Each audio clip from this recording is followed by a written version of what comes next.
Haleluya, mari sembah dia, mari agungkan dia. Oh Yes. haleluya, haleluya, Mm. sikarala bayarala Jesus.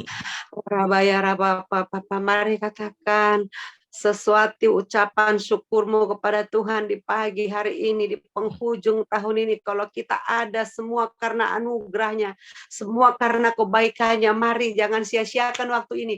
Mari buka hatimu kepada Tuhan, biar Tuhan yang ngambil alih seluruh kehidupan kita. Yes. Bayara Jesus. Shikarala bayara papa papa rase. Haleluya, haleluya. Kami bersyukur buat pagi ini Tuhan. Bersyukur buat anugerah yang Engkau beri. Bersyukur sebab Engkau baik. Kasih setiamu selama-lamanya dalam hidup kami Tuhan. Ya Rabba Bapa Bapa Bapa. Ya Jesus. Kami agungkan Kau Tuhan, sebab Engkaulah Raja dalam hidup kami. Engkau yang mengendalikan kami Tuhan. Ya haleluya. Kami buka hati kami, sirami hati kami dengan firman-Mu Yesus. Shikaralamu, Shira Bapa Bapa Bapa Ralase. Haleluya, haleluya. Sebab Tuhan baik, sebab Tuhan baik, yes Lord. Bahwasanya untuk selamanya kasih setianya, kasih setianya selamanya. Sebab Tuhan baik, amin. Bahwasanya untuk selamanya kasih setianya. Katakan sebab Tuhan baik. Sebab Tuhan baik.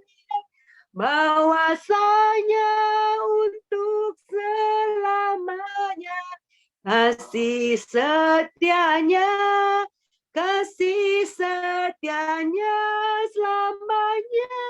Sebab Tuhan baik, bahwasanya untuk selamanya kasih setianya, bahwasanya untuk selamanya kasih setianya, bahwasanya untuk selamanya kasih setianya. Haleluya, haleluya. Untuk selamanya kasih setiamu Tuhan. Beri kemuliaan bagi Tuhan kita. Terima kasih Bapak, terima kasih. Benar Tuhan, bahwasanya untuk selama-lamanya kasih setiamu Tuhan. Mari ya Bapak, pada pagi hari ini kami anak-anak-Mu haus dan rindu disirami oleh kebenaran firman Tuhan. Sebab firman-Mu adalah Engkau sendiri. Engkaulah yang menjadi kekuatan kami. Engkaulah penghiburan kami. Engkaulah hidup kami. Bapak, ambil alih seluruh hidup kami, jiwa kami, agar mata kami, hati kami tertuju kepada kebenaran firman Tuhan. Biarlah Tuhan di hari-hari ini kami boleh mengucap syukur, kami boleh berterima kasih atas apa yang Tuhan kerjakan dalam hidup kami sepanjang 1 tahun ini Tuhan. Tuhan Engkau baik, bahkan teramat baik bagi kami. Kalau sampai pagi ini kami masih bisa Tuhan memuji Engkau, menyembah Engkau Tuhan, bahkan mendengarkan suara Tuhan. Itulah ada anugerah terbesar bagi kami. Terima kasih Yesus, terima kasih. Urapi setiap kami pribadi lewat pribadi. Di tempat kami masing-masing, Roh Kudus menjamah kami. Roh Kudus memeluk kami. Sehingga Tuhan pada pagi hari ini, ibadah kami Tuhan boleh menjadi berkat Tuhan. untuk kami boleh praktekkan dalam hidup kami sehari-hari. Terima kasih Bapa, hamba-Mu yang akan menyampaikan firman-Mu. Biar urapan khusus daripada Engkau terjadi atas hidupnya Bapa. Sehingga apa yang disampaikan Tuhan menjadi rema, menjadi sukacita bagi kami semua yang mendengarkan. Di dalam nama Yesus Kristus, kami sudah siap Bapa mendengarkan sabda-Mu pagi hari ini. Di dalam nama-Mu kami mengucap syukur. Haleluya, haleluya.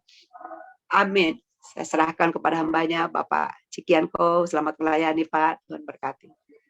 Oke, terima kasih Bu Tiar, Pastor Ya. Subakti. Selamat pagi Bapak Ibu. Pagi Saudara Pak. yang terkasih. Pagi. Ya, selamat Natal buat kita semua. Ya, lahirannya jadikan suatu sukacita bagi kita semua. Ada sebuah pengharapan yang pasti. Ya, terima kasih untuk kesempatan pagi hari ini bisa sama-sama belajar lagi kebenaran firman Tuhan. Amin. Ya. Apakah sudah terlihat? Sudah Pak. Sudah ya. Oke. Ya. Hari ini saya akan menyampaikan membawa perenungan tentang kehidupan yang berhikmat di dalam hal bijak dalam berkata. Ya, mari sebelumnya kita berdoa. Bapa, terima kasih Engkau tetap setia menyapa kami lewat kebenaran firman-Mu. Kesetiaan kami bisa terwujud itu karena kesetiaan-Mu yang terus menerangi hidup kami. Kesetiaan-Mu yang terus boleh beranugerah merengkuh kami, bahkan menenggelamkan hidup kami di dalam kebenaran firman. Tolong setiap kami ya Bapa untuk boleh mengerti, dan biarlah Roh Kudus yang boleh menerjemahkan di dalam setiap hati pikiran kami. Sehingga Roh Kudus juga yang memampukan kami untuk menjadi pelaku firman.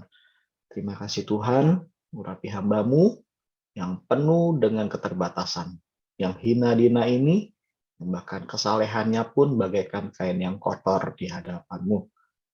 Yalah Tuhan, Engkau memimpin dari awal sampai akhirnya. Kami pertaruhkan di dalam nama Tuhan Yesus Kristus, Allah kami yang hidup, kami berdoa.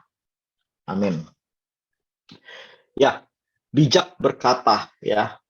Kita akan membaca dalam kebenaran firman Tuhan Amsal 15 ayat yang ke-23. Seseorang bersukacita karena jawaban yang diberikannya. Dan alangkah baiknya perkataan yang tepat pada waktunya. Ya, seseorang bersukacita karena jawaban yang diberikannya. Dan alangkah baiknya perkataan yang tepat pada waktunya. Ya, saya diberkati sekali ya dengan Amsal Salomo ini, bahwa setiap orang ya, khususnya kita anak-anak Tuhan ya, dalam ayat ini mengajarkan kepada kita prinsip ya, prinsip bagaimana kita seharusnya berkata-kata ya. Edwin Louis Cole pernah berkata begini, apabila hidup Anda diletakkan atas dasar prinsip, maka luruslah jalan kita ya. Founder dari Christian Men's Network, apabila Anda meletakkan hidup Anda di atas dasar prinsip, maka luruslah jalan Anda. Setiap kita pasti punya prinsip. Setiap kita punya sebuah mindset, punya cara pandang yang berbeda-beda. Ya. Nah, tetapi apa yang mau dikatakan di sini adalah bagaimana kita memiliki sebuah prinsip di dalam berkata-kata. Dengan status apa tentunya? Tentang status anak Tuhan. Ya. Kalau dalam NIV ya, a person find joy in giving an act, reply, and how good is timely words. Ya, tentang bagaimana seseorang menemukan sebuah sukacita, kegembiraan, kebahagiaan ketika dia dalam memberikan jawaban yang tepat dan waktu yang tepat. Nah, Bapak Ibu Saudara, perkataan mempunyai pengaruh. Yuk sama-sama kita bilang, perkataan mempunyai pengaruh. Perkataan mempunyai pengaruh. Ya. Yes, ya. Jadi perkataan juga menentukan sebuah suasana hati seseorang. Ya, saya lagi senang, saya lagi antusias, maka perkataan-perkataan saya pun antusias, lagi senang, ya, on fire, ya. Tadi penyembahan dilakukan, ya. Saya bisa merasakan ada satu hati yang penuh sukacita, hati yang mengasihi Tuhan, ya. Amin. Dan terus itu juga menentukan keadaan seseorang lagi baik apa enggak, lagi sedih apa enggak, lagi marah apa enggak, gitu ya. Kita bisa melihat, kita bisa menilai, ya. Jadi perkataan kita memiliki pengaruh. Sekalipun gini, sekalipun kita nggak sadar dengan apa yang kita katakan, ya. Seseorang bersuka cita, alangkah baiknya, ya kan? Soalnya kita nggak sadar dengan apa yang kita alami, ya.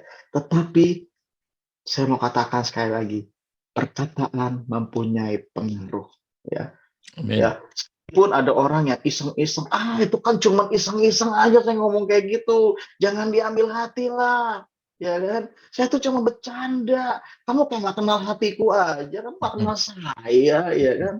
Itu kan cuman, aduh, ya saya cuma ngomong kayak gitu tuh kayak lagi tanpa mikir, ya kan? Cuma iseng, cuma joke aja gitu loh, nggak usah diambil hati lah. Tapi ingat, apa yang sudah kita perkatakan itu punya pengaruh terhadap hati seseorang. Ya, Amin. makanya kita perlu pikirkan ulang sebelum kita berkata-kata. Atau ketika kita punya kebiasaan berkata-kata yang sia-sia, kita perlu lagi bergumul lebih kuat, ya, di dalam meninggalkannya. Nah, ini pun menjadi sebuah pergumulan saya di masa lalu, ya. Pergumulan saya di dalam berkata, banyak sekali hal-hal yang nggak enak untuk didengar, ya. Nah, Amsal 12 ayat 18, ya, berkata, ada orang yang lancang mulutnya seperti tikaman pedang, tetapi lidah orang bijak mendatangkan kesembuhan. Amin. Sorry. Perkataan Bapak Ibu Saudara itu bagaikan pedang, ya. Pedang yang bisa dibawa kemana-mana, ya. Bukankah setiap kita nih, ya, punya mulut, ya, yang dibawa kemana-mana? Coba saya perhatikan dulu, mulutnya masih ada apa enggak nih? Ada. Atau Lengkap, Pak, lengkap. masih ketinggalan di dapur, masih ketinggalan di kasur. Ya, pasti, ya, nggak ada yang tertinggal kemana-mana, ya, seperti pedang tikaman yang selalu dibawa kemana-mana, ya. Nah, jadi kalau di dalam Amsal 18 ayat 21 bilang apa? Hidup dan mati dikuasai lidah. Siapa suka menggemakannya akan memakan buah. Ya. Ayat ini selalu saya kumandangkan terhadap anak saya, terhadap istri saya. Ya, sebelum kepada mereka saya kumandangkan dulu di dalam diri saya. Ya, karena firman itu pedang bermata dua. Ya, yang harus tajam ke saya dulu, baru tajam ke orang lain. Ya. Kalau cuma firman dipakai buat tajam ke orang lain, itu bukan pedang bermata dua, tetapi golok bermata satu. Cuman buat nyerang orang doang, ya, nggak buat nyerang diri kita. Nah, sebenarnya ketika mempersiapkan ayat ini, merenungkan ini, banyak yang menyayat hati saya. Ya, bahkan nanti saya akan ceritakan, ya, ada teguran dari anak saya waktu saya menyampaikan ayat ini, ya, firman ini. Nah, saya tuh punya sebuah doktrin, ya. Doktrin dari mama saya, ya, waktu saya masih sontoloyo hidup saya, ya. Sekarang ya agak sedikit, ya, sontoloyonya udah hilang dikit gitu, ya, masih proses, ya. Nah, dulu mama saya bilang begini, karena saya dulu di dalam percintaan ya banyak gagalnya Bapak Ibu, ya. Bayangkan saya pernah diselingkuhin, saya pernah ditinggal. Bayangkan Bapak Ibu, ya, seganteng ini pun masih banyak yang ninggalin, ya. Nggak bercanda, ya. Ya, jadi sampai mama saya bilang begini, kamu tuh, ya, nggak usah deh mikirin entah mau cewek mau wanita bagaimana. Udah, kamu pikirin aja bagaimana isi dompetmu. Kalau tebal, mau dapat wanita bagaimana, pasti dapat. Mau cari model gimana, gaya bagaimana, lu tinggal pilih. Yang penting dompetmu tebal. itu terdoktrin dalam diri saya. Terdoktrin. Ngeri waktu itu. Ya, saya belum begitu mengerti tentang kebenaran. Cuma KTP saja Kristen gitu ya. Nah, terus, oh iya ya, gitu ya. Oke, ya kan. Wah, saya kerja, saya main project. Wah, pergi jam 8, pulang bisa jam 10 malam, pergi jam 8 pagi, pulang bisa jam 1 pagi. Wah, saya kerja terus. Main di lapangan, ngelobi sana, ngelobi sini. Akhirnya tuh fokusnya tuh ke uang, ya kan. Uang nggak salah, cuman mencintai uang ini yang salah. Nah, akhirnya saya kerja, cari. Akhirnya saya berani. Wah, tembus beberapa tender. Saya bisa kalahkan PT-PT besar dengan tender-tendernya. Saya pakai berbagai macam cara, saya suap sana, suap sini. Waduh, akhirnya apa? Saya menikmati kelimpahan, tanda kutip kelimpahannya. Dan di situ saya mulai, ini saatnya. Saya udah nggak mau lagi cari cewek. Saya nggak mau lagi nikah. Karena semua bisa saya dapat. Gitu kan. Nah, itu terdoktrin dalam diri saya. Akhirnya gaya pacaran saya pun udah gaya pacaran yang nggak kudus. Ya, saya pernah yang namanya tuh di dalam konflik, ya, saya pernah ya menafsui seseorang, jatuh dalam dosa-dosa, risik dan semuanya. Dan akhirnya saya pernah dalam satu emosi nggak terkontrol. Saya sampai pernah yang namanya hidup di dalam temperamen yang besar. Kalau lagi konflik, wah, larinya mau meninggal, larinya mau mati, larinya mau bunuh diri. Ya, saya pernah melakukan sampai 3 kali pencobaan bunuh diri, gitu loh. Padahal harta pemerintahan, tapi ya itu benar, ya. Makanya hanya karena sebuah doktrin yang salah dari orang tua saya. Ya, setelah saya masuk dalam sebuah kebenaran, wah, ternyata ada hal yang perlu dievaluasi dalam diri saya. Ya. Nah, dalam Matius 12 ayat 36 bilang apa? Tetapi aku berkata kepadamu, ya, setiap kata yang sia-sia, ya, setiap kata yang sia-sia yang diucapkan harus dipertanggungjawabkan pada hari penghakiman, ya. Jadi kelak ketika kita meninggalkan, ya, dunia ini, Tuhan bukan hanya meminta sebuah pertanggungjawaban dari perbuatan kita, tetapi ada perkataan-perkataan kita, ya, yang juga perlu dipertanggungjawabkan. Mungkin itu perkataan yang melukai, ya, yang nggak jujur, sering sebar hoax, manipulasi. Ya. Sekarang ini zaman media sosial bukan hanya masalah mulut yang dituntut dalam perkataan, jempol juga gitu loh. Sering ngetik-ngetik yang nggak jelas gitu loh. Sering main forward aja berita-berita nggak jelas ya. Nah, banyak sekali pertikaian di daerah-daerah ya. Itu hanya karena sering kita forward berita-berita yang nggak jelas ya. Curhat di media sosial ya kan. Ketika lagi kesal sama suaminya, dia curhat ingin mengasihi dirinya ya. Sampaikan status di Instagram, di WA status ya. Saya ini biar begini saya menjadi detektif dalam media sosial terhadap jemaat saya ya. Saya selalu mengawasi statusnya, lihat ada apa. Nah, ketika mereka bikin status-status yang nggak benar ya tentang suaminya, tentang anaknya, ya itu saya langsung hubungin secara japri ya. Karena firman bilang apa? Tegurlah seseorang lewat empat mata ya. Jangan tegur langsung. Gitu kan. Nah, namun ya banyak sekali hal-hal yang dalam perkataan yang nggak disadari ya. Itu memiliki sebuah pengaruh terhadap seseorang. Terhadap orang. Bahkan ada statement bilang begini, satu orang bodoh itu perkataan, sikap hidupnya itu bisa minimal mempengaruhi 10.000 orang. Terlepas pengaruhnya itu negatif ataupun positif. Ya. Pasti kalau orang bodoh pasti negatif. Ya. Dan saya percaya kita semua ini bukan orang bodoh, anak Tuhan. Ya. Bayangkan satu orang perkataan atau sikap orang bodoh aja itu bisa mempengaruhi 10.000 sepanjang hidupnya ya, sepanjang hidupnya. Bayangkan kita orang-orang yang berhikmat, bagaimana kita bisa mempengaruhi banyak orang, terutama di dalam Injil Kristus. Nah, namun kata-kata ya setelah tadi saya sampaikan banyak mendatangkan celaka, mendatangkan kematian, ya kan, terus banyak hal harus dipertanggungjawabkan, ya.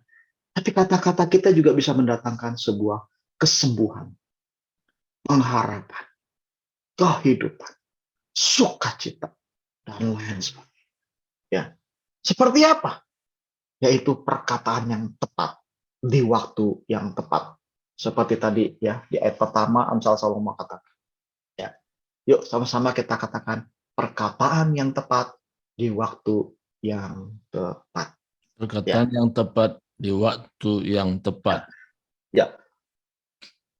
Perkataan seseorang itu bersukacita karena jawaban yang diberikan.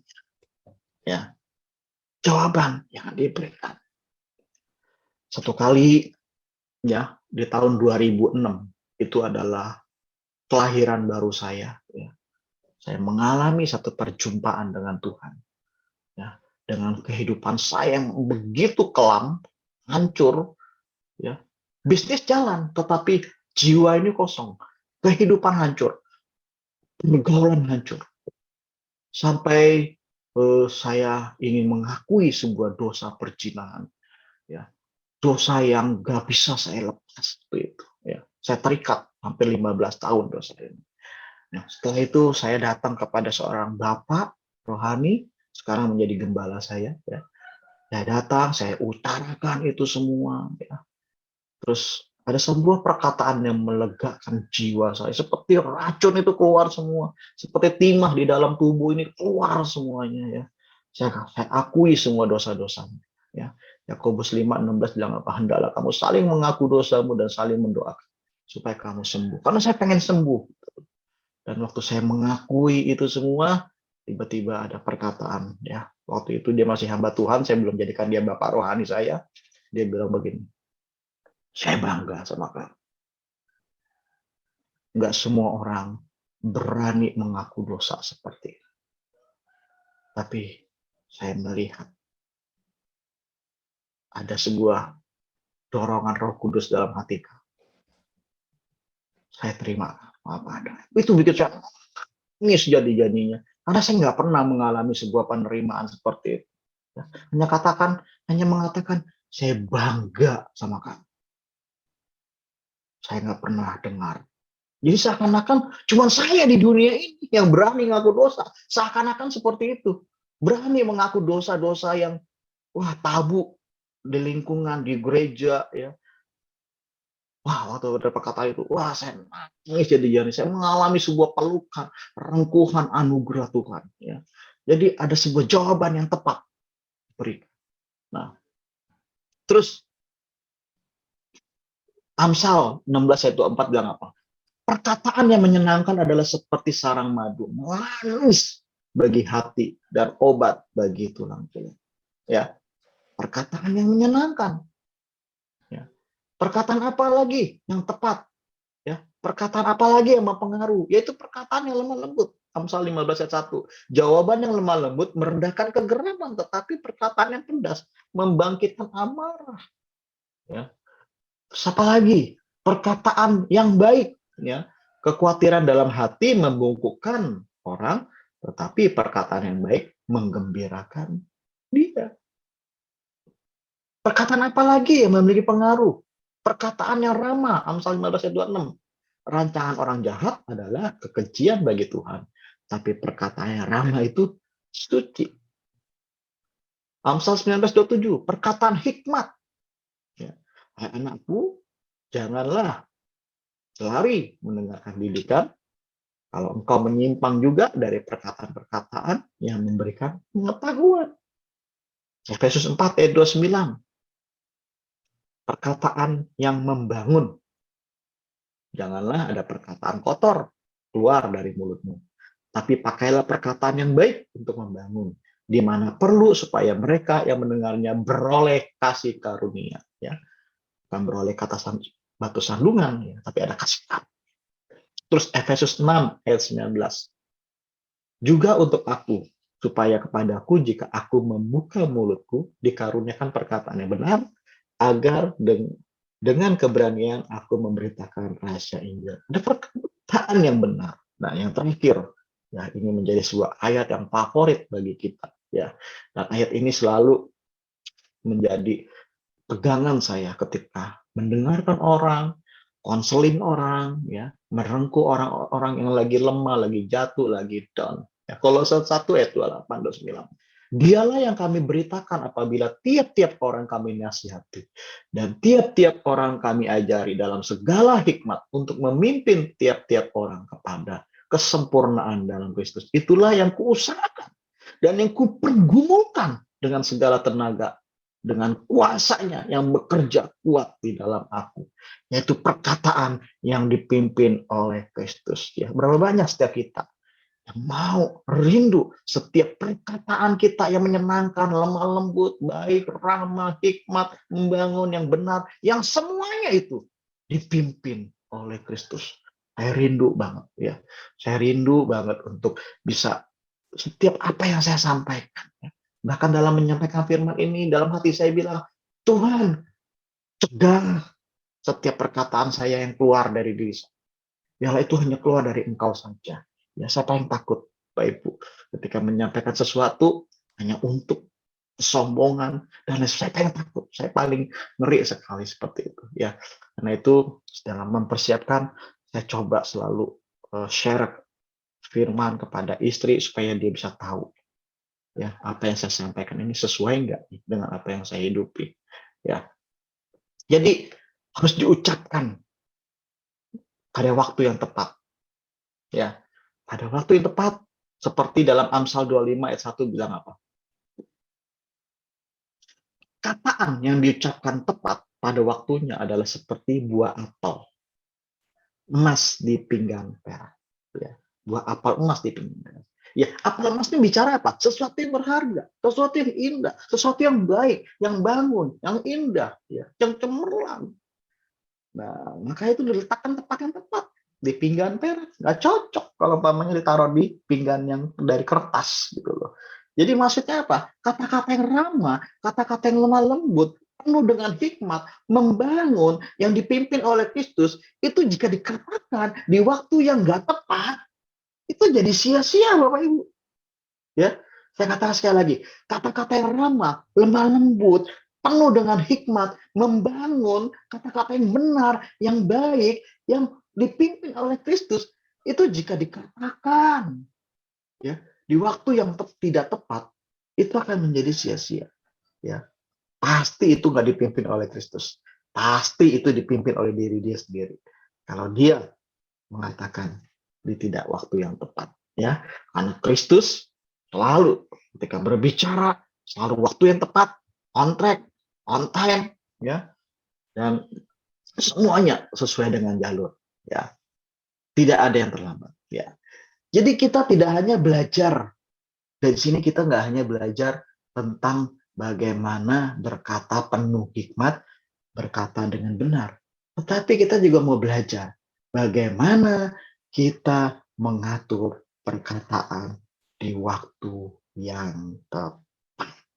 Ya, contohnya seperti apa sih berkata di waktu yang tepat? Ya, contohnya begini deh. Suami nih lagi pulang dari kantor kerja, ya. Jangan langsung para ibu langsung lagi capek, lagi pulang, langsung para ibu-ibu penuh hikmat sih, lemah lembut sih. Ah, tadi loh, RT datang. Penting beritanya gitu. Cuman kan lagi capek gitu loh.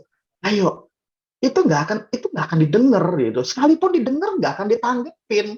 Lagi capek gitu kan. Ya duduk dulu, dibikinin kopi, tenang dulu, ya kan. Ada sebuah empati dulu gitu. Jangan lagi capek atau lagi sibuk bicara, lagi ngerjain sesuatu, diajak bicara, ya. Saya tuh paling kesel. Jujur, saya kalau lagi sibuk ngerjain sesuatu, diajak bicara gitu loh. Nah, kalau dulu saya cuekin, kalau sekarang saya nggak boleh cuekin. Soalnya kalau dicuekin ngambek istri saya gitu ya. Jadi serba salah gitu loh. Kalau nggak dicuekin, saya kalau dicuekin dia ngambek. Tapi kalau umpamanya dicuekin, dia ngambek. Kalau nggak dicuekin, saya lagi ngerjain sesuatu yang penting gitu. Jadi ya, bukan bilang istri saya nggak penting gitu.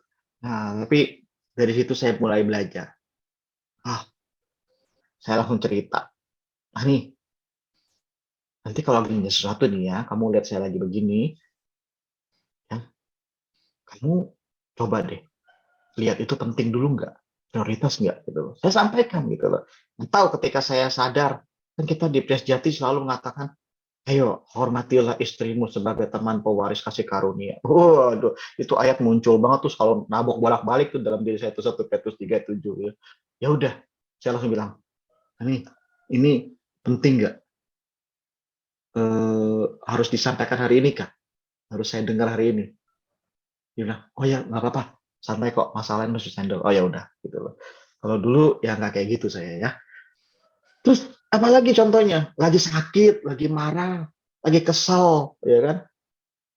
Itu jangan diucapkan dulu ya, perkataan kita berjuang, bergumul gitu loh.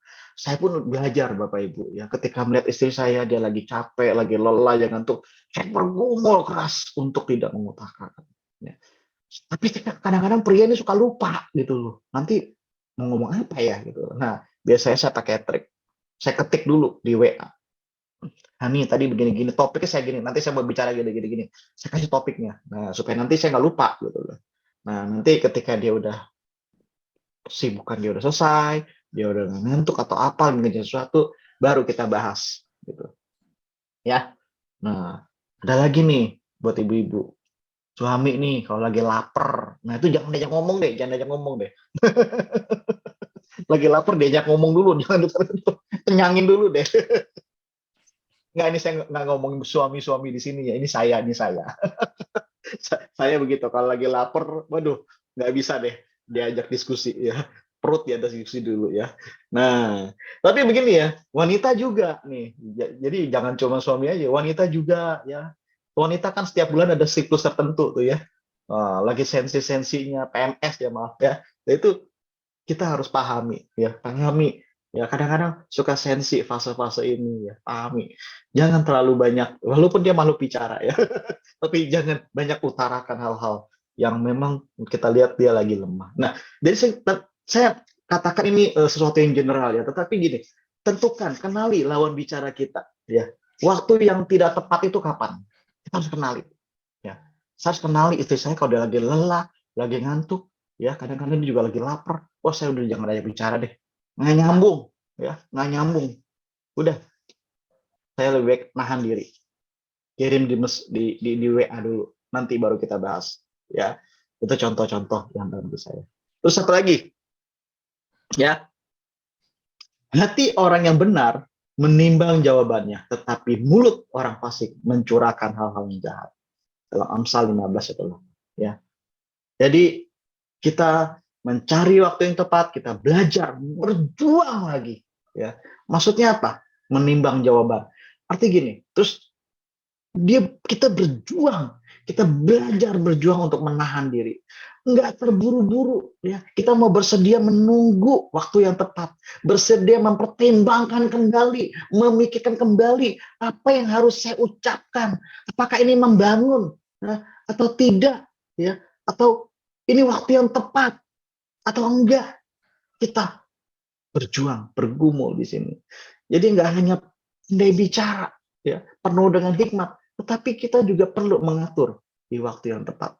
Nah, jadi bukan hanya keluarkan, hanya sekedar gini, aku keluarkan deh apa yang di hati saya, ya kan? Apa yang di kepala saya, apa yang di pikiran saya, semau saya untuk mengeluarkan kata-kata, ya kan? Mentang-mentang ini zaman demokrasi, ya, kebebasan berbicara, bahwa pasal undang-undang lagi, Undang-Undang 45 ayat pasal 28, kemerdekaan dan hak berbicara, berpendapat. Wah, bawa pasal undang-undang, pokoknya keluarin semuanya gitu ya.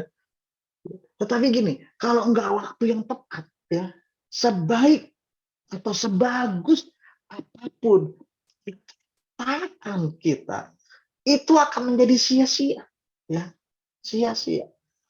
Ya. Terus bagaimana caranya? Bagaimana caranya? Ya, caranya telinga yang benar. Bagaimana caranya kita bisa menjadi pribadi yang bijak dalam berkata di waktu yang tepat dengan kata-kata yang tepat? Pertama, kita perlu menyediakan telinga yang benar. Ya. Amsal 18 ayat 13 bilang apa? Jikalau seseorang memberi jawab sebelum mendengar, itulah kebodohan dan kecelaan. Ya. Bapak Ibu pernah nggak ngalamin wajah-wajah kebodohan? Ya. Saya sering tuh, ya. Saya sering, ya. Kadang sama anak saya. Pernah satu kali, saya lagi tidur siang, lagi lelah, lagi libur waktu itu. Ya. Tiba-tiba terjadi sebuah debat panjang antara anak saya yang pertama sama yang kecil gitu ya. Ini kejadian udah lama, tapi saya selalu ingat ya. Karena ayat ini menegur saya. Ini nih, papa yang bodoh wajahnya kayak begini. Gitu ya. Karena waktu itu saya terbangun gara-gara ada satu minuman apa, saya lupa. Dan itu saya kalau beli makanan selalu saya bagi rata gitu kan. Ada kuota-kuotanya gitu, supaya nggak berebutan. Karena mereka masih kecil waktu itu ya. Beda sekarang. Nah, tiba-tiba saya udah tahu kokonya udah minum minuman dia udah habis gitu loh. Nah, tiba-tiba kokonya waktu saya marah, saya bangun, saya lihat kokonya pegang minuman itu di tangan dia gitu. Nah, sedangkan anaknya yang kecil, adiknya nangis. Wah, saya bangun, saya langsung marah-marah. Koko, kamu nih bagaimana? Jadi orang jangan serakah. Gitu kan, mau buka pintu langsung marah-marah karena kedapatan saya lihat dia pegang minuman adiknya gitu. Kamu jangan marah-marah, kamu ini bikin ini ya ribut terus ya, kamu tuh serakah ya, udah dapat minuman udah habis masih ambil minuman adikmu. Oh, saya marah-marah, anak saya nggak bisa jawab gitu loh. Nah, setelah saya udah marah, baru anak saya ngomong, Pak, tadi tuh Katy nangis bukan karena minuman, dia tuh nangis karena saya lupa dia jatuh atau apa gitu kan. Ini saya pegang minumannya, saya lagi mau ngebukain minuman buat dia. Bayangkan, ya. Bodohnya kelihatan banget kan langsung kan muka saya ya. Kalau waktu itu ada CCTV ngerekam muka saya tuh, bodohnya kelihatan banget. Oh, gitu. Langsung muka saya bego banget gitu. Oh, kok gue marah-marah dia ngeribut minuman, padahal nangisnya bukan gara-gara minuman gitu kan. Nah, itu contoh Bapak Ibu ya. Jadi itu mengingatkan saya masalah itu selalu jadi rema, makanya saya bisa cerita, selalu ngingetin saya.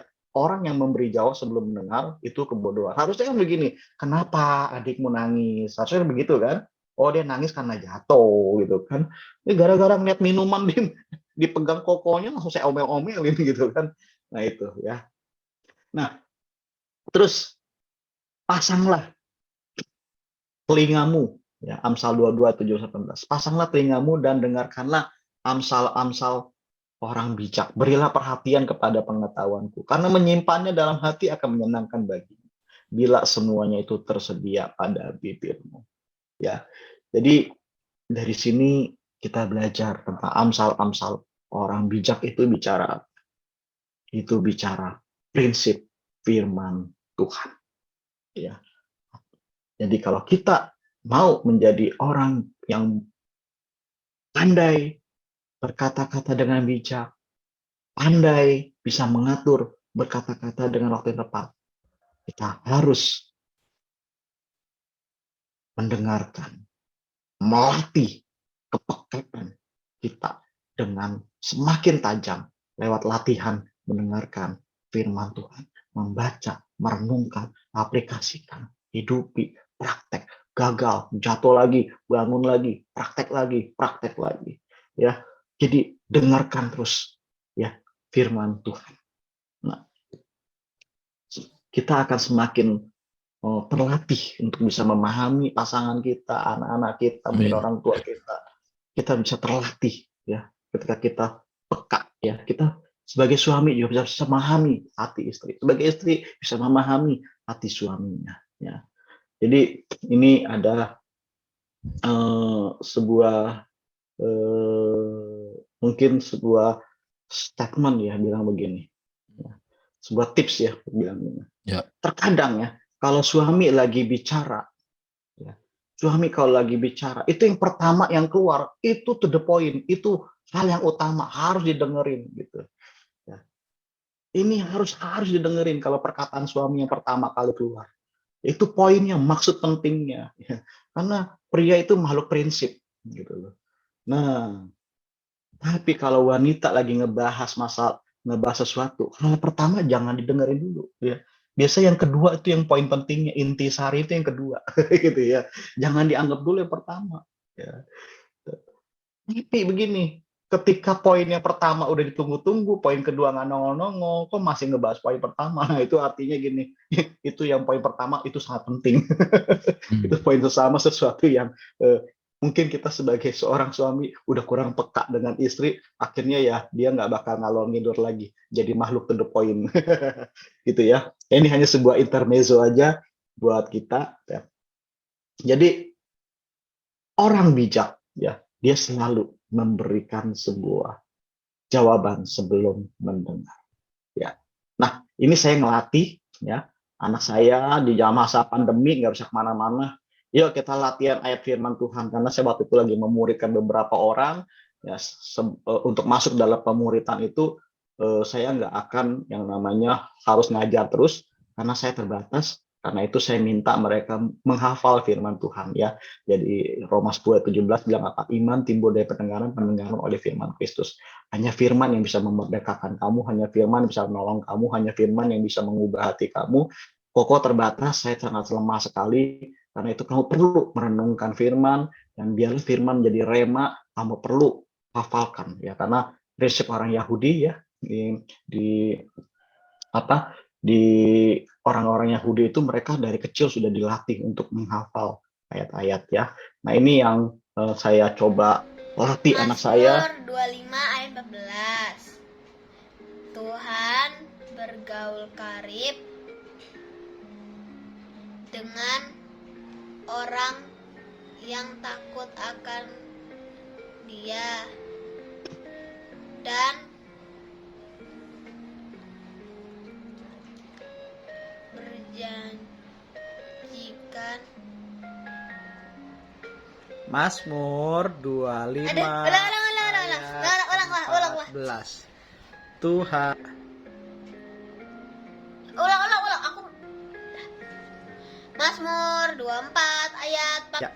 Mazmur 25 ayat 14. Tuhan bergaul karib dengan orang yang takut akan Dia dan perjanjiannya diberitahukannya kepada mereka. ulangi. Mazmur 25 ayat 14. Tuhan bergaul karib dengan orang yang takut akan Dia dan perjanjiannya diberitahukannya kepada mereka. Ulangi, kurang lancar. Mazmur di skip. Mazmur 24 ayat Mazmur 25 ayat 14. Tuhan bergaul karib dengan orang yang takut akan Dia dan perjanjiannya diberitahukannya kepada mereka. Mantap. Mazmur 25 ayat 14. Tuhan bergaul karib dengan orang yang takut akan Dia dan perjanjiannya diberitahukannya kepada mereka. God bless you. Nah ini masa pandemi ngelatih mereka tuh, wah di balik layar lebih lagi perjuangan melatih mereka. Sebelumnya saya harus melatih diri saya dulu gitu kan. Nah ini yang baru-baru ini mereka sudah bisa menghafal yang panjang. Mazmur 23. Tuhan gembalaku yang baik. Mazmur Daud. Tuhan adalah gembalaku, takkan kekurangan aku. Ia membaringkan aku di padang yang berumput hijau. Ia membimbing aku ke air yang tenang. Ia menyegarkan jiwaku.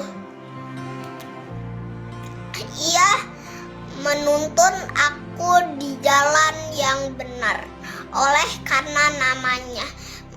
Sekalipun aku berjalan dalam lembah kekelaman, aku tidak takut bahaya, sebab Engkau bersertaku. Gadamu dan tongkatmu, itulah yang menghibur aku. Engkau menyediakan hidangan bagiku di hadapan lawanku. Engkau mengurapi kepalaku dengan minyak, pialaku penuh melimpah. Kebajikan dan kemurahan belaka akan mengikuti aku seumur hidupku. Dan aku akan diam dalam rumah Tuhan sepanjang masa. I love you. Mazmur 25 ayat 11. Ya, jadi mengapa saya lakukan ini? Ya, saya teringat di dalam Amsal 1 ayat 7. Katakan apa? Ya, hai anakku, dengarkanlah didikan ayahmu dan ajaran ibumu. Jadi saya selalu bilang ke anak-anak, Papa nggak bisa selamanya menjaga. Papa nggak selamanya bisa mengawasi kamu. Tapi ada satu pribadi yang bisa memimpin kamu, mengawasi kamu, yaitu Tuhan Yesus. Lewat apa? Lewat firman-Nya, lewat Roh Kudus. Karena itu, untuk berbicara, kamu harus mendengarkan dulu, kamu harus merenungkan dulu apa perkataan sabdanya.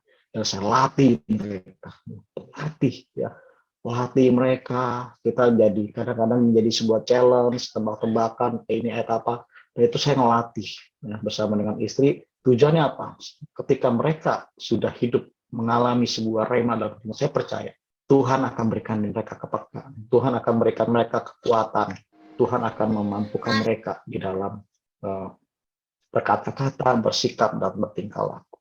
Ya, jadi yang kedua, bagaimana kita bisa melihat menjadi orang yang berbicara dengan tepat, yaitu hati yang murni. Hati orang yang bijak, ya, dalam Amsal 16:3, menjadikan mulutnya berakal budi dan menjadikan bibirnya lebih dapat meyakinkan.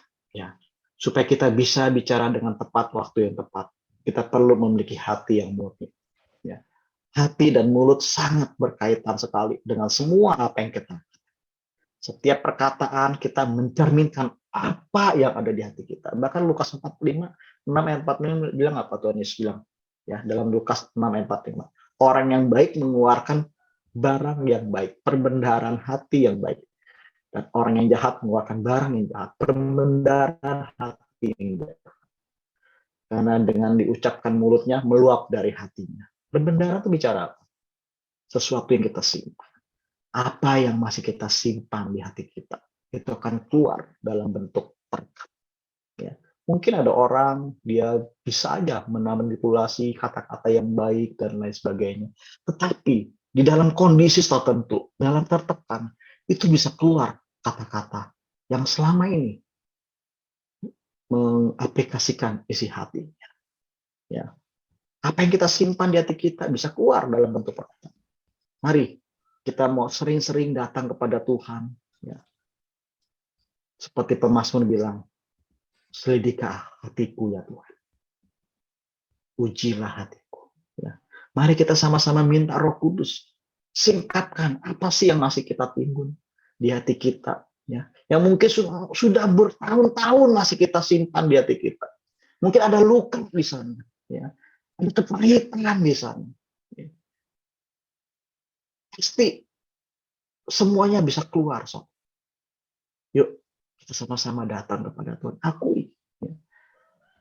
Sebab apabila ada pahit, maka kata-kata yang pahit yang akan keluar. Kalau ada kata-kata yang luka, maka kata-kata yang melukai yang akan keluar. Ya. Ada orang yang hatinya sombong, maka ada kata-kata yang arogan yang keluar, yang merendahkan orang lain. Ya. Dan apabila dia masih simpan hati iri, maka keluar-keluar tuh hati yang nggak pernah bersyukur. Selalu gosipin orang, selalu bicara tentang hal-hal negatif tentang orang lain. Kalau ada orang hati yang masih penuh dengan amarah, yang masih disimpan, maka keluar-keluar kata-kata tajam, kata-kata pedas, kata-kata menghakimi, kata-kata yang membuli seseorang. Mari Kita sama-sama datang kepada Tuhan. Tuhan, apa yang mau Engkau ungkapkan di hati ini yang gak berkenan? Tuhan, keluarkan. Kita mau refleksikan ini dalam setiap kehidupan. Ya. Terkadang kalau dalam mesbah, ya, saya suka ngomong sama istri aku, apa sih yang membuat perlu diubah dalam diri Papa? Allah, kadang saya nggak sadar apa sih yang perlu diubah. Ya. Pas sama istri saya selalu bilang, apakah engkau bahagia menikah dengan aku? Apa yang perlu diperbaiki dalam pernikahan ini? Apa yang harus saya perbaiki? Apa yang saya harus set ulang? Ya. Sama anak saya ceritakan. Apa? Kadang-kadang jawabannya itu menyakitkan. Tapi lebih baik itu menyakitkan di awal daripada terlambat. Luka, dendam itu masih nggak duka. Ya, semalam saya waktu menyiapkan hal ini, ya, mulai merapikan beberapa hal, tiba-tiba anak saya chat. Anak saya lagi menginap di mertua, di rumah orang tua. Tiba-tiba dia kirimin saya TikTok yang isinya begini. Perlu diingat Bapak Ibu, apabila Bapak Ibu dalam mendidik anak, jangan berkata kasar, jangan mencubit atau memukul, karena itu mempengaruhi kreativitas, khususnya buat anak-anak masih dini. Gitu. Tiba-tiba dia kirim begituan, gitu. Tiba-tiba saya langsung ingat, saya pernah nih berkata kasar. Ya. Langsung saya chat dia, Jo, Papa minta maaf ya. Papa dulu pernah mukul sama kamu, Papa pernah berkata kasar sama kamu, Papa minta maaf ya kalau itu sampai luka dalam diri kamu. Tapi thank you, kamu udah kirim video ini ngingetin Papa. Ya, saya perlu ketika itu momen dan ketika saya mempersiapkan ini, Tuhan tiba-tiba tegur saya lewat hal ini. Saya mulai rekonsiliasi sama dia. Ya. Apa bagi saya ketika dia bisa ngirimin saya seperti itu. Mungkin kalau saya belum bertobat, saya tersinggung. Tapi di situ ada kepekaan dalam diri saya perlu bereskan. Saya minta maaf, ya, dan saya bersyukur, ya, dia menjadi pribadi yang mudah minta maaf, dan dia menjadi pribadi yang nggak sungkan untuk menegur papa mamanya ketika papa mamanya salah. Ya, kalau dia nggak pernah negur saya, berarti ada jarak di antara kita, gitu loh. Nah, yang terakhir yaitu bibir yang bersih. Ya. Yesaya 6 ayat 5 sampai 6, lalu kataku, celakalah aku, ya, aku binasa, sebab aku ini seorang yang najis bibir, dan aku tinggal di tengah-tengah bangsa yang najis bibir. Namun mataku telah melihat Sang Raja, yaitu Tuhan alam semesta alam. Tetapi seorang daripada serafim itu terbang mendapatkan aku, di tangannya ada bara yang diambilnya dengan sepit dari atas mezbah. Ia menyentuhnya kepada mulutku serta berkata, lihat, aku telah menyentuh bibirmu, maka kesalahanmu telah dihapus dan dosamu telah dihapus. Ya, perlu bibir yang bersih untuk punya perkataan yang tepat di waktu yang tepat. Ya, Yesaya adalah seorang nabi yang selalu memperkatakan firman Tuhan dalam kehidupan. Dia selalu menegur bangsa Israel dengan firman. Ya, satu kali dia dapat penglihatan tentang kekudusan Tuhan. Ya, di mana ada malaikat yang terbang melayang-layang di hadapan kekudusan Tuhan. Namun malaikat itu tidak sanggup dengan kekudusan Allah. Ya. Jadi kalau kita mau berkata jujur, ya, berapa banyak perkataan kita yang menyakiti orang lain, anak kita, orang tua kita, rekan pelayanan kita. Berapa besar kalau kita mau jujur dosa perkataan kita yang melukai keluar maupun rekan kerja. Seberapa sering perkataan kita yang sia-sia yang udah nggak memuliakan Tuhan. Ya, berapa besar? Berapa banyak? Berapa sering? Ya. Tetapi dari sini ada sebuah kisah. Seorang anak dalam kelas, ya, itu gurunya melihat anak sekolah ini bicaranya kotor. Lalu guru ini bilang, kamu sana ke WC, cuci mulutmu dengan sabun supaya bersih itu mulutmu. Apakah dengan cuci mulut dengan sabun bisa bersih? Nggak akan bisa. Ya. Jadi dari sini hanya Yesus. Kita mau datang kepada Dia. Ya.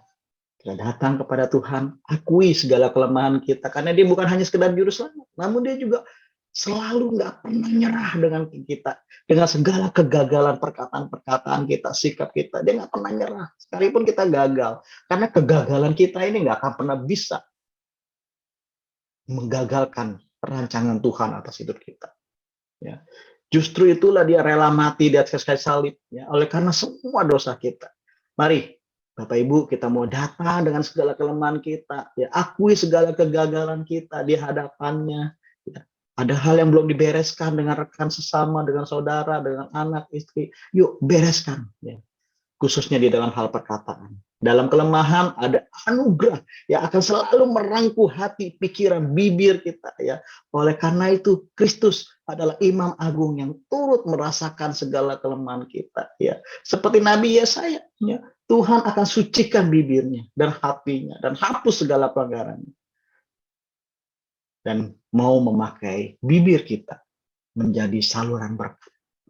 Membawa kabar baik Injil dimanapun kita diutus.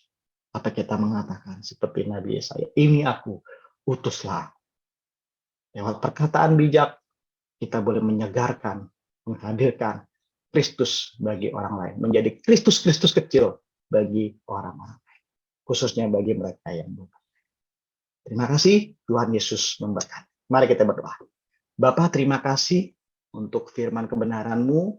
Biarlah Roh-Mu yang sudah berhenti, hamba-Mu yang sudah berhenti berkata-kata, tetapi Roh-Mu tidak akan pernah berhenti. Yang akan selalu mengingatkan kami, mengarahkan kami. Tolong kami Tuhan, mampukan kami. Di tengah-tengah ketidakmampuan kami, ada kemampuan Tuhan yang akan memampukan kami. Terima kasih Bapa. Dalam nama Tuhan Yesus, kami berdoa. Amin. Amin, amin. Ya. Ya mungkin sebelum saya serahkan kepada host ya, saya sedikit sampaikan sesuatu ya, sesuai dengan pengalaman kuasa dalam perkataan tadi. Salah satu pergumulan saya dulu yaitu dalam perkataan ini. Jadi saya berdoa, apa yang saya sampaikan, Tuhan buat resleting di mulut saya terhadap apa yang Tuhan tidak ingin saya ucapkan.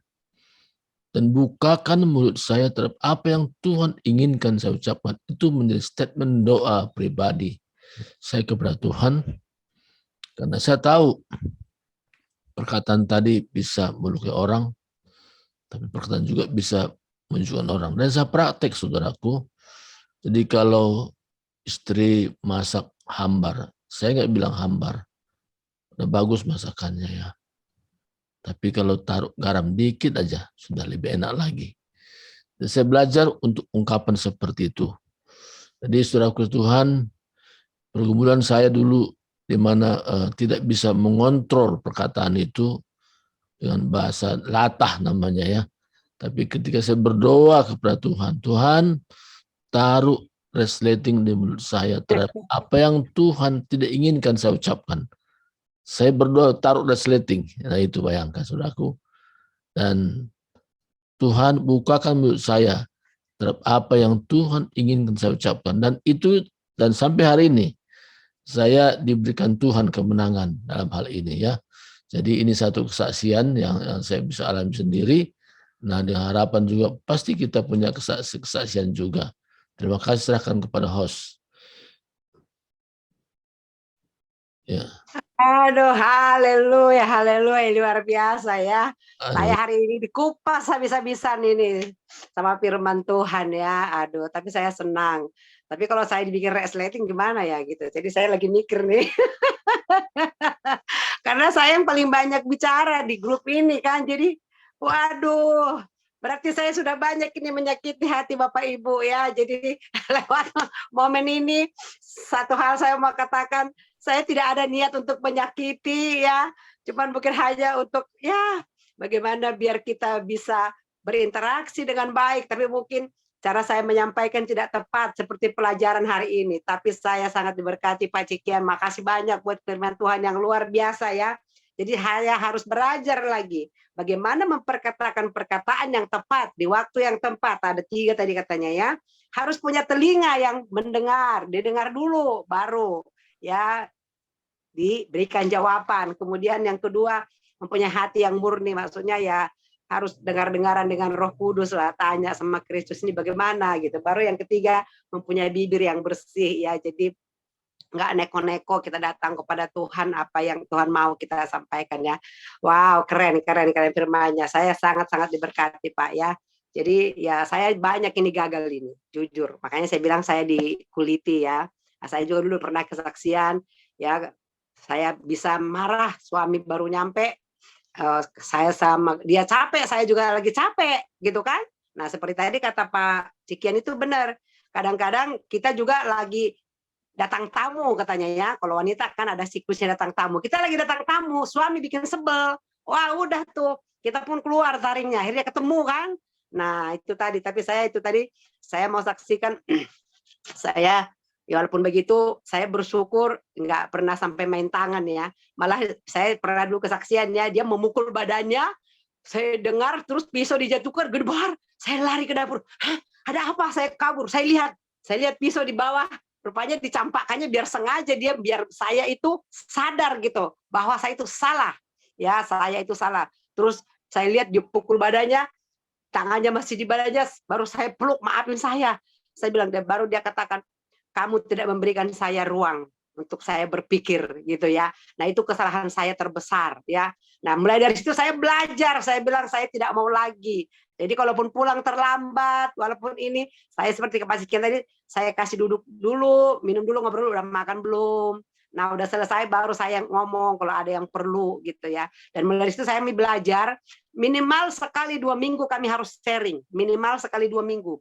Jadi setiap Sabtu ya, minggu pertama dan minggu ketiga itu kita komitmen, jadi kita ngomong apa yang perlu kita seringkan di situ gitu ya.